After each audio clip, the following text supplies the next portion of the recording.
மற்றவர்களைப் போல அண்ணாவும் அவசரம் காட்டி ஏதேனும் நடவடிக்கை எடுத்திருந்தால் எம்ஜிஆர் என்ற மந்திரத்தை காங்கிரஸ் தந்திரமாக வளைத்து போட்டிருக்கும். அந்த வகையில் எம்ஜிஆர் விவகாரத்தில் அண்ணா காட்டிய நிதானம் அரசியல் ராஜதந்திரத்தின் உச்சம். இந்தி திணிப்பு என்ற ஆயுதம் கொண்டு இந்திய அரசு தாக்குதலில் ஈடுபட்ட போது தமிழகம் பொங்கி எழுந்தது. திமுகவின் முன்னணி தலைவர்கள் பலரும் போராட்ட களத்தில் இருந்தபோது படப்பிடிப்பு தளத்தில் இருந்தார் எம்ஜிஆர், அதுவும் அண்ணாவின் அங்கீகாரத்தோடு.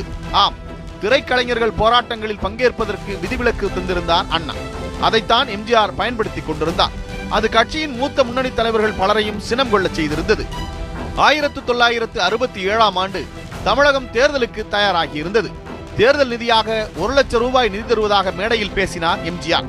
உடனே எழுந்த அண்ணா, எம்ஜிஆரிடம் இருக்கும் பணம் என்னுடைய பணம் போல, அது எங்கேயும் போகாது. வேண்டும் போது எவ்வளவு வேண்டுமானாலும் வாங்கிக் கொள்வேன். எம்ஜிஆர் எனக்கு 30 நாட்கள் காட்சி தர வேண்டும். 1 மாத காலம் அவர் தமிழகம்